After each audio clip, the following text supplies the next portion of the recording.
It's a beautiful morning in Winchester Bay and I've come down to the Rusty Frog Gallery to see a wood sculptor. He sculpts some awesome pieces of wood. His name's Tom Castaneda and I'm going to have a look at a few of his pieces, but I thought while I was waiting for him, I'd have a go myself. But this is taking forever. Tom, you got anything bigger? Blimey, it's the Chainsaw Massacre. And as you can see, Tom is a chainsaw artist and his work is absolutely awesome.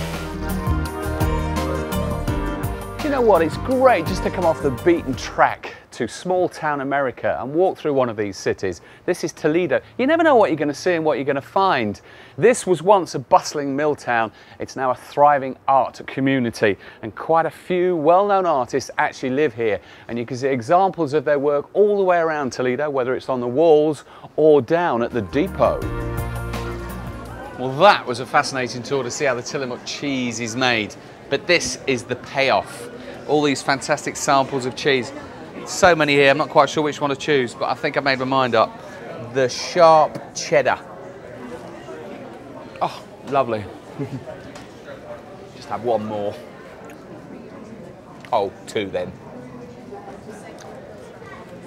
Do you know what? It's got to be something special when you think you've got a whole 363 miles of coastline on the Oregon coastline that you can just come down here with a bunch of friends, dig a hole in the sand, put some wood in, and make a fire, and virtually have an impromptu party. You come down here, you can make yourself some, what are they called, samosas, is that right? I've got that right? S'mores. I've had these before, and they're very, very tasty. And you can come down here and have a nice soft drink as well. No hard alcohol like gin or whiskey, anything like that. You can bring some wine and beer if you fancy.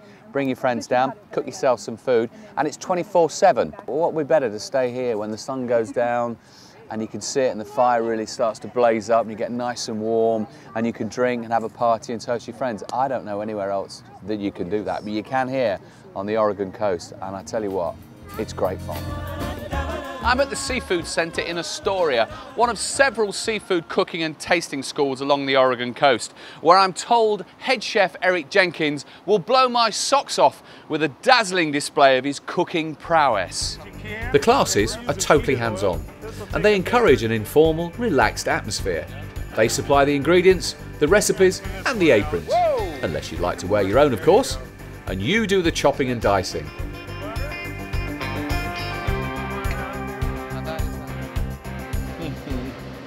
I am good. I am good. That is absolutely delicious. You want to try? I'll have a piece. He's got his fork in his pocket. I like that. Very Not good. bad. Yeah. As a beginner, how do you think I did? I think you did great. Now, listen, when children come here, because you give a little talk as well, don't you? Yes. So when children come here, they take something away very special. don't Yes, they do, and I've got something special for you that we often give to children. We've got a Junior Ranger beaver tattoo and a Vista House State Parks pin. they? Oh, Kevin, that's brilliant. Listen, back in England, we have what's called a Blue Peter badge. It's a TV program, and it's very special when you get one.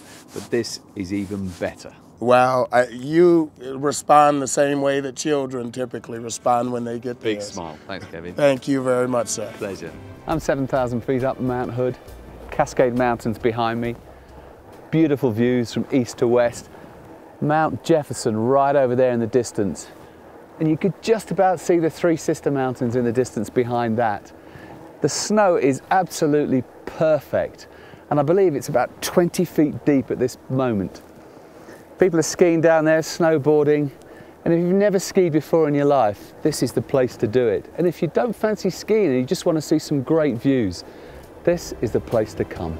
Just 4 miles east of Pendleton, in the foothills of the Blue Mountains, is the Wild Horse Resort, with a spectacular John Stadell designed par 72 golf course in absolutely beautiful surroundings. This is the resort, this is the golf course, and this is Mike Hegarty, head golf professional here. Mike, why have you brought me to this one?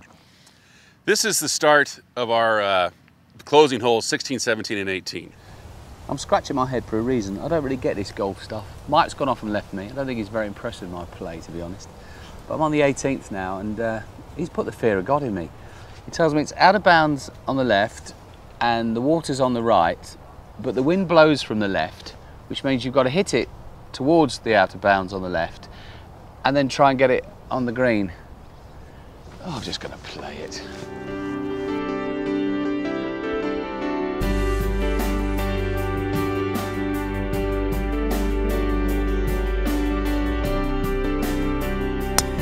I would show you the rest of this hole, but I ran out of balls. People travel from all over the world to climb this rock face. I've only got a bit of time left before light runs out, before I get to the top.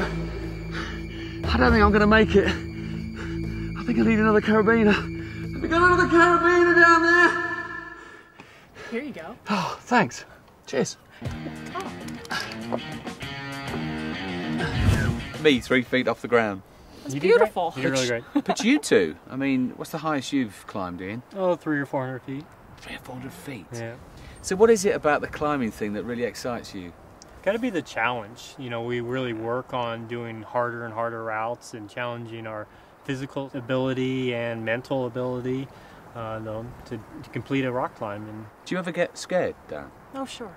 Get scared. But, you know, that's part of the challenge, too, is overcoming that fear and continuing through it. Is this the kind of rock face that, you know, if somebody, say, from Europe wanted to come over and climb, would you say to them, yeah, you'll get a great challenge, it'll be exhilarating? There yeah. There are beginner routes here, and there's some of the hardest routes in the U.S. here. Yeah, and people from Europe come here all the time to climb here at Smith Rock. Well, I've got to tell you, I'm just on the edge of this little rock here. I'm going to get down now. Is that okay? Oh, yeah. Okay. Can you help me, please? Oh, sure. I'm not sure if I'll be able to do it, but I'll do my best. Something else springs to mind about Springfield, if you excuse the pun, and that's The Simpsons. There's a connection here, isn't there? There is. Springfield in Oregon has been the inspiration for Matt Groening, the creator of The Simpsons TV show and the movie.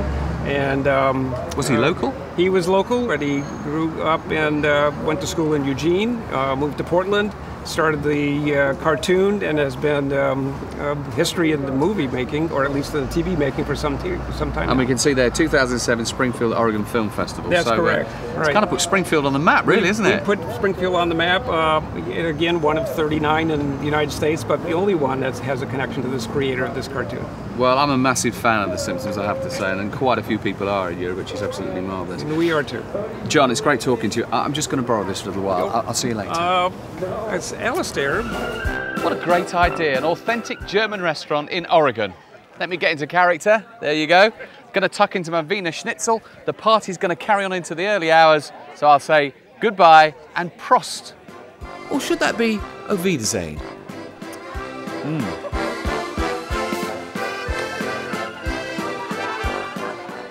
Oh, delicious.